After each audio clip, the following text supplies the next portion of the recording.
Olá, amada igreja, a graça e a paz do Senhor Jesus. Estou passando aqui para trazer para vocês algumas informações sobre a Assembleia Extraordinária que teremos para a eleição de oficiais da nossa amada igreja. Então fiquem atentos às informações que eu vou passar para vocês. Começando pela nossa Constituição, o artigo 111 diz que o Conselho convocará a Assembleia da Igreja e determinará o número de oficiais que deverão ser eleitos, podendo sugerir nomes dos que lhe pareçam aptos para os cargos, e baixará as instruções para o bom andamento do pleito, com ordem e com decência. Então o Conselho fica responsável de avaliar aí a caminhada dos oficiais, o término dos mandatos, e quando esses términos estão chegando, quando a data está se aproximando, pelo menos três meses antes de terminar o mandato do oficial, nós convocamos a Assembleia para eleição.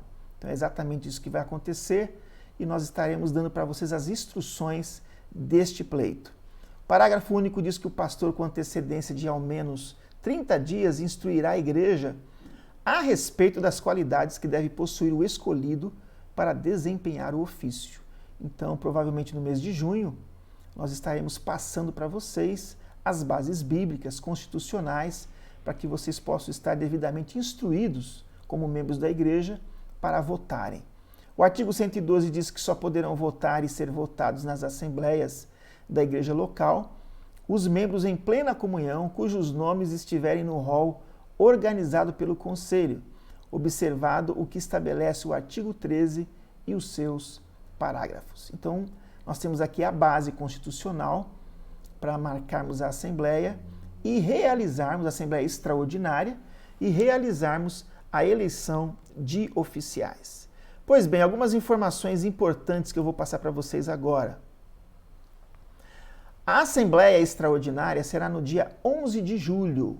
Então você já marca aí na sua agenda, do horário das 8h30 da manhã até as 19 horas. Então nós teremos 2 períodos do dia onde você poderá ir à igreja, ir à IPEM, e numa sala anexa ao templo você poderá votar. A eleição será de um presbítero, apenas um presbítero, e 7 diáconos. Os mandatos que estão terminando.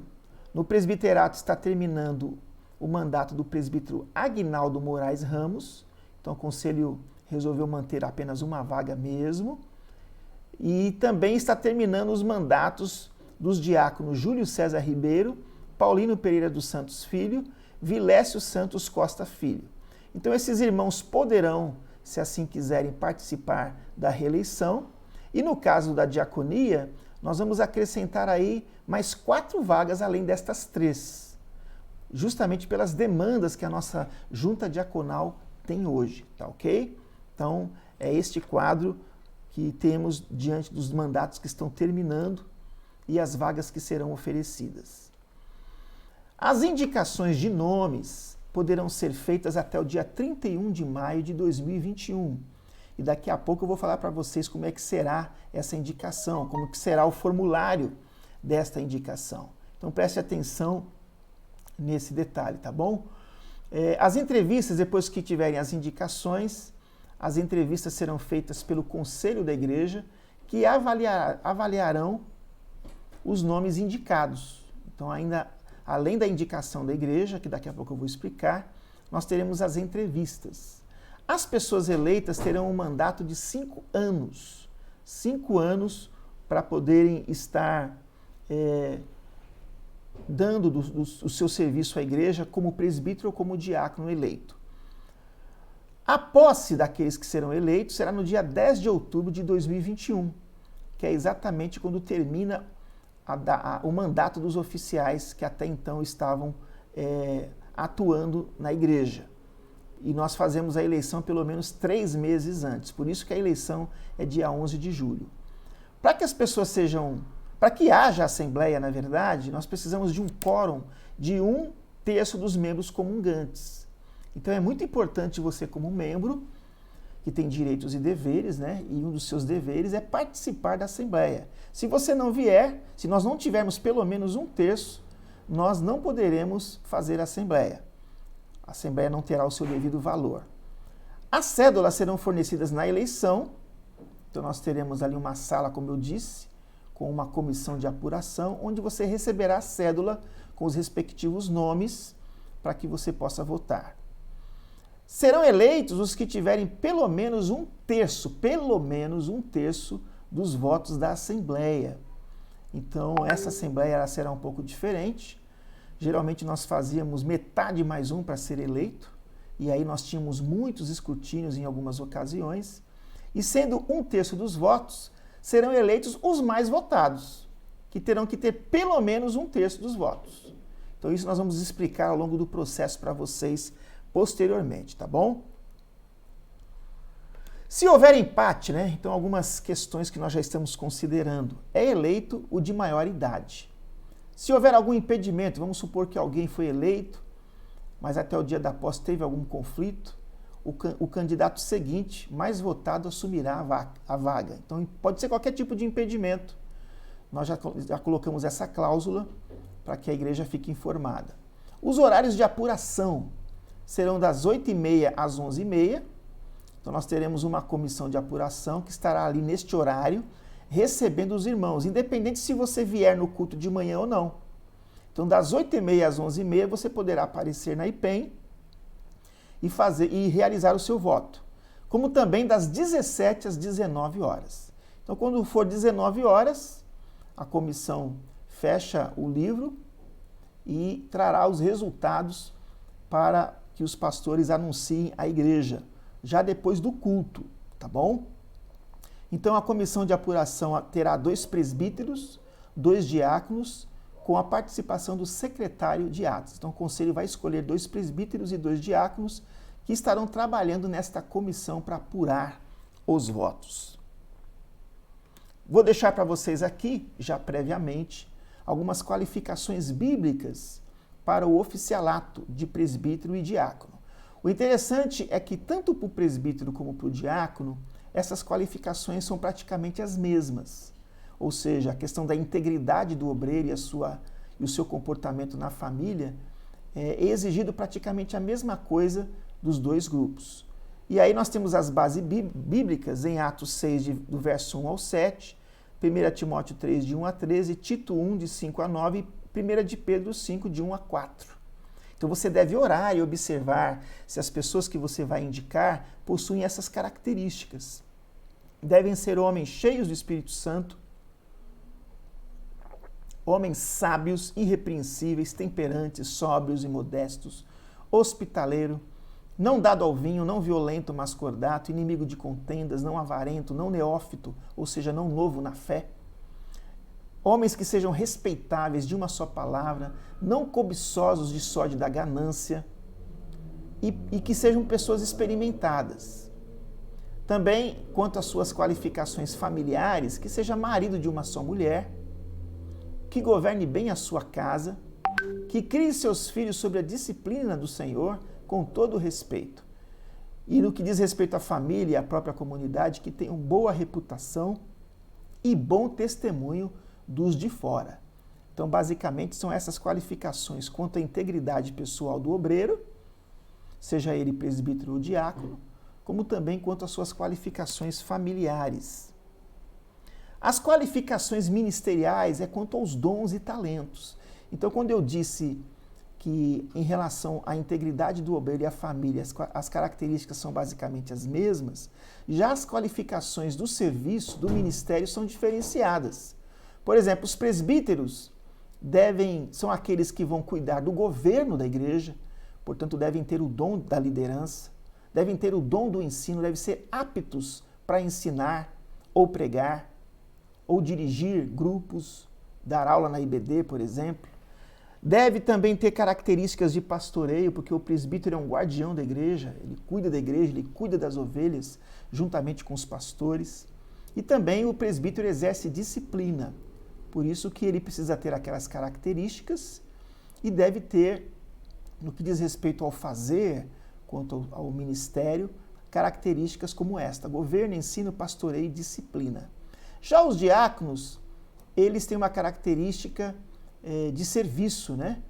De misericórdia, pessoas que se compadecem com com as fraquezas e mazelas dos outros, que socorrem, que oferecem consolo e trabalham na ação social. Então o diácono é um servo, é uma pessoa que gosta de servir. E os diáconos foram estabelecidos justamente pela questão das viúvas helenistas que estavam precisando ser assistidas.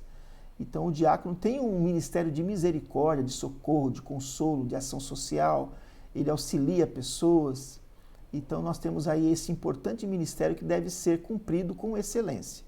E uma coisa importante, tanto presbíteros como diáconos devem aspirar o oficialato, ou seja, devem desejar. Não deve ser uma coisa imposta, obrigada, mas uma coisa que a pessoa realmente gosta. Ela gosta de ser presbítero ou gosta de ser diácono, de acordo com os dons e talentos que Deus deu a cada uma delas. Pois bem, queridos, quanto às indicações, que eu havia dito no início. Primeiramente, você deve escrever no formulário que será entregue para você, ou online, ou fisicamente na igreja. Você deve colocar seu nome completo. E antes de fazer sua indicação, converse com a pessoa se ela aceita concorrer. Uma vez que ela aceite a sua indicação, então você vai responder as perguntas abaixo com atenção quanto à pessoa que você deseja indicar. E cada cédula serve apenas para a indicação de um nome. Então para cada cédula, para cada registro, um nome apenas, tá ok? Tanto no papel, se você fizer isso lá na igreja, ou se você fizer pelo formulário online. Então, ao ler os textos bíblicos aí de Atos 6, de 1 a 7, 1 Timóteo 3, de 1 a 13, Tito 1, de 5 a 9, 1 de Pedro 5, de 1 a 4, você observa que a pessoa indicada, 2 pontos, ou seja, ao ler os textos, você percebe que essa pessoa que você vai indicar demonstra ser íntegro e maduro no seu comportamento?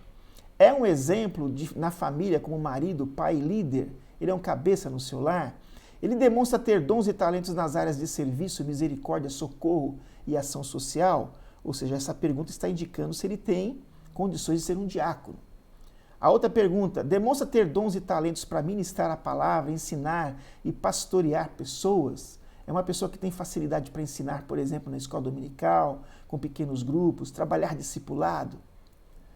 E a última pergunta aqui, demonstra aplicação na liderança e supervisão de pessoas? Então essa pergunta e a anterior tem a ver com presbiterato. Então se essa pessoa que está indicando essas qualidades, essas qualificações, você poderá indicá-la para o presbiterato, tá ok?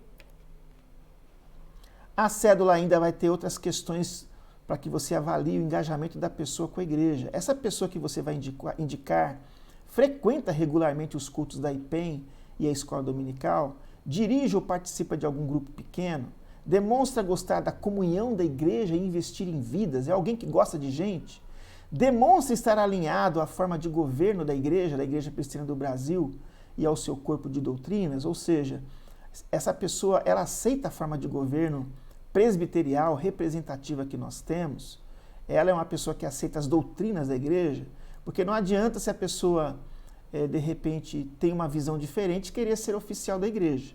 Então, cabe a você, na hora de indicar, prestar atenção em relação a isso. Você vai colocar depois de responder essas perguntas, o nome do candidato completo, tá ok? E a indicação que você está fazendo, se é para diácono ou se é para presbítero. Tem que ser uma ou outra, tá bom? E é uma ficha por indicação. Pois bem, concluindo a nossa palavra para vocês, algumas recomendações aqui. Primeiro, como membro da igreja, ore por essa assembleia. Você tem uma responsabilidade muito grande de eleger os seus líderes. Nós já vemos aí a questão do nosso país, em relação a tanta coisa que a gente vê no campo político, como nós precisamos ter uma consciência daquilo que nós estamos fazendo. Então, ore pela assembleia para que seja uma bênção, para que Deus já esteja escolhendo esses oficiais. Estude os textos bíblicos e as qualificações dos oficiais, ou seja, presbíteros e diáconos, entenda o que significa ser um presbítero e um diácono para que você indique e vote no dia da Assembleia com a consciência limpa. Terceiro, participe das ministrações que serão feitas pelos pastores. Então nós faremos algumas ministrações na igreja. É importante que você assista, que você participe. Ore pelas pessoas que você deseja indicar. Converse com a pessoa que você deseja indicar se ela aceita concorrer antes de fazer a sua indicação. Um adendo importante, né? Nós colocamos algumas perguntas sobre a participação da pessoa na igreja. Talvez as pessoas mais novas terão um pouco de dificuldade, mas qualquer dúvida, se você que é novo na igreja, que é membro há pouco tempo, qualquer dúvida que você tiver, você pode procurar os pastores e presbíteros, tá ok? Então a gente está tendo uma dificuldade com a pandemia em poder avaliar essas perguntas que foram feitas, mas aqueles que já têm uma vivência com a igreja, com certeza já têm uma ideia das pessoas que participam com regularidade.